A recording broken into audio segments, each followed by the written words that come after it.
Well, hello everyone and welcome to another episode of WA This Week. An interesting week in politics. No Parliament for the lower house, but my upper house colleagues have been sitting in the week.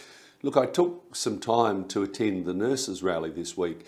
Some of you may have seen in the media, in the newspaper, there were over 2,500 nurses that attended a rally in the convention centre, and they were discussing the issues that they face, but also talking about negotiations that they're having with the government over their new pay, and not just pay arrangements, but their working arrangements in the hospital. You know, it was really, interesting but distressing to hear the stories of nurses at that rally. I attended just to listen and to hear what was going on and find out how the nurses felt and the midwives felt about how they're being treated in the hospitals and their workload. And to be frank, it was distressing to hear their stories. I mean, these weren't sort of a rabble-rousing, unionists just there for self-interest. The people I spoke with were really just caring, genuine people who deeply cared about the welfare of their patients. And you could physically feel the stress that they're feeling, the anguish that they're feeling. They're trying to cope with a hospital system that is collapsing, and that's not too dramatic a statement. What we're hearing is that in particular the senior staff are so dreadfully overworked in the hospitals. Janet Ray, who's the secretary of the Australian Nurses Federation, which covers nurses and midwives in hospitals, I think she put it really well. She said there seems to be an attitude of the government that nurses and midwives are just a cost, instead of regarding them as a critical asset for our state.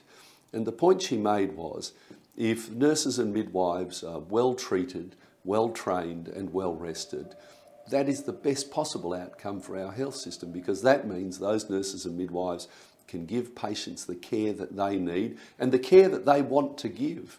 What we heard was that nurses and midwives effectively aren't getting any additional training. So that means the new staff coming on, the graduates coming on, aren't getting the training time. But in particular, the more senior staff have to have continued training. You'd know that the health system now is a very high-tech and complex area, and you have to have continued training. There's no time for it. The staff that are supposed to be allocated to training are in fact on the wards all of the time. We heard about wards perpetually understaffed. There are in fact online Facebook and other apps. The staff are constantly receiving requests and messages to come in and do additional shifts. They're not getting the breaks, they're not getting the rest. And as I say, the distress was tangible. You know, I guess one of the aspects that disturbed me most about that rally, you would think that that's an opportunity for the government to come along and actually listen firsthand to what the nurses and midwives are experiencing. You know, not just sitting at a negotiating table around an enterprise bargaining agreement, but actually come there and listen. Do you know, I was the only parliamentarian, the only politician at that meeting.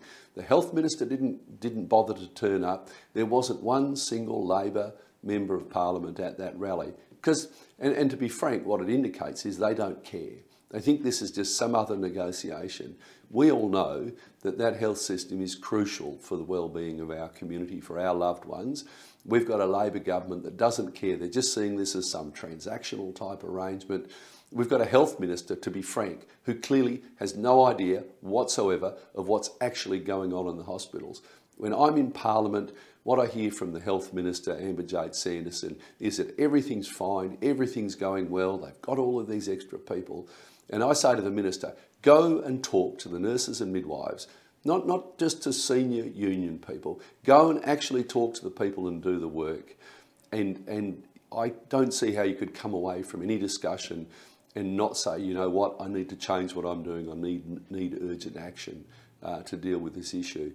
It is, look, you know, I think everyone obviously has the greatest respect for nurses and midwives, but the way they're being treated by this state government is quite disgraceful.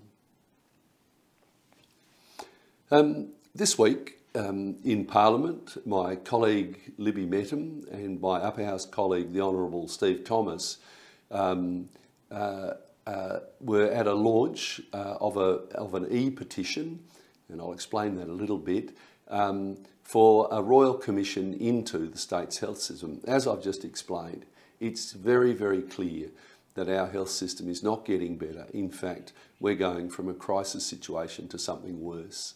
And Aishwarya Aswath's father, and I think many of you would know that Aishwarya Aswath unfortunately died when she was attending Perth Children's Hospital to be treated, and there was an inquiry into that. Aishwarya's father, Mr. Aswath, is concerned that our health system is not in good shape and that there needs to be a fundamental look at that system. Not a royal commission, and he's not asking for a royal commission into his own daughter's, tragic death. He's asking for a royal commission into the health system generally. And because he genuinely doesn't want parents and other people to experience the anguish that he and his wife have experienced over the death of their daughter. And I think that's a very reasonable call from Mr. Aswath. And I thank my colleagues, Libby Metham and Dr. Steve Thomas, for launching that petition. I think it's very important. As I said, I think this government is in fact ignorant of what's really going on in the hospitals. I think they're listening to bureaucrats, they're talking to people at a very high level. They don't know what's going on the shop floor in hospitals. They don't know what nurses and midwives are experiencing. And we need a Royal Commission that looks at that overall. How have we got to this situation? But much, much more importantly, what do we need to do going forward to make sure that Western Australia once again has the world's best health system, and that you can be confident when you go to the hospital, you'll get the best treatment that is possibly available in a timely manner. So look, if you want to sign the petition, I'll actually be putting a link on my Facebook page, and so you'll be able to find it there. Otherwise, if you just go and Google WA Health System Royal Commission petition, or WA Health System Royal Commission petition, I think that would do it. But if you look up that, you can see that in the Legislative Council, there's a link to an e-petition, as they call it. That petition will go through till March next year. And look, we're really hoping everyone who's concerned about the health system, please go on, please add your name to it. I think it's really important. Numbers do count, and let's get the message through to this deaf Labor government that there is a real problem and that you want a genuine look at how we do things better than are being done now. This week, my colleague, the Honourable Peter Collier, discovered some very interesting information. He'd heard from the police that the G2G data was going to be held onto by government forever. And he thought, well, I need to check this out. You get told lots of things when you're in Parliament, and most of the time it's true, but sometimes it's just a rumour. So he asked a question in Parliament, and that was, what were the government's intentions with the G2G data that had been collected? So that's the good to go data for passes. Now, just to take you back a little bit, the good to go system, that was the system you had to use if you were going to move out of the state or into the state. And if you recall, the information that was recorded on that system was very personal information. So obviously your name, but it's your address, all of your contact details, identification details, passport, driver's license details, but also all of your personal travel details, where you're travelling from to, where you've travelled to recently, and the like. Now, what possible purpose can it serve for the government to keep that data forever? What we've heard in the answer to the question, the police were going to actually keep the data themselves for 25 years, and then the data would then go on to the State Records Office and be kept forever. Now, if the government's learnt nothing out of the recent Optus saga, surely it has to be that when you keep large bodies of data like that, and in this case, personal identifying data, I mean, this is data that could be used to steal your identity, and with all of the issues that come from that, where people could make commitments on your behalf and have you in an invidious financial situation or otherwise scam you, you know, you're hanging on to that data. There's a possibility, as happened with Optus, and as we've seen in fact in a number of areas, that data can be misused or accessed and misused by other people. But let's, you know, even if that weren't the case, why does the government need this data? Government should only keep this sort of personal information if it's absolutely required. Now, that was required when people were travelling. It's not required now. It's definitely not required in 25 years' time. And why it would be kept forever is utterly beyond my comprehension. You know, we've got a government that seems to be obsessed with control, obsessed with, you know, having your information and the like. But, you know, this is wrong.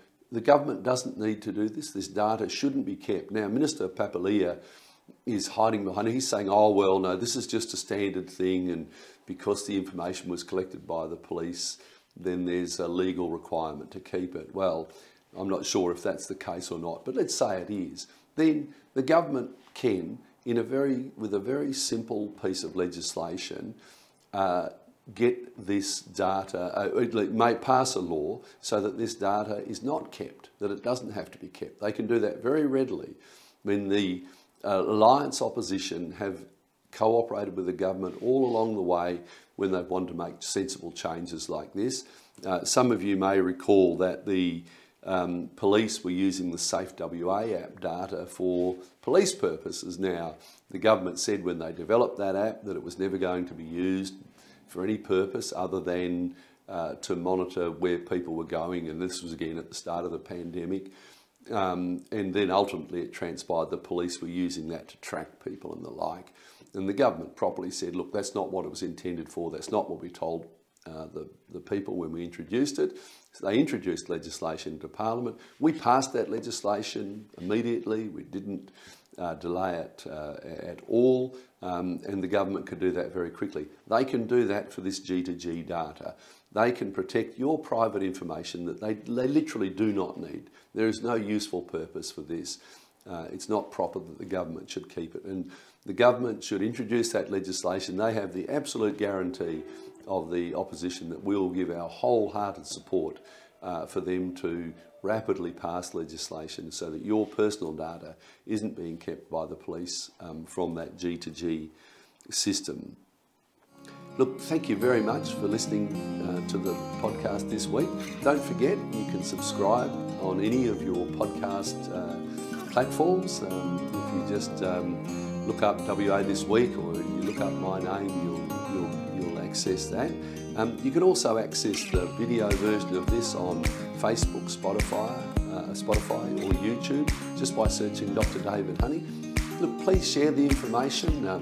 We've got a nice growing audience, and it's really good to get the message out, and I guess to get an opportunity to get a longer version of some of these issues out to you that people won't hear on the 30-second grabs on the nightly news. And otherwise, please give us the feedback. Really appreciate the feedback. It's really great. And any suggestions for what we might do, we're very welcome as well. Thank you very much.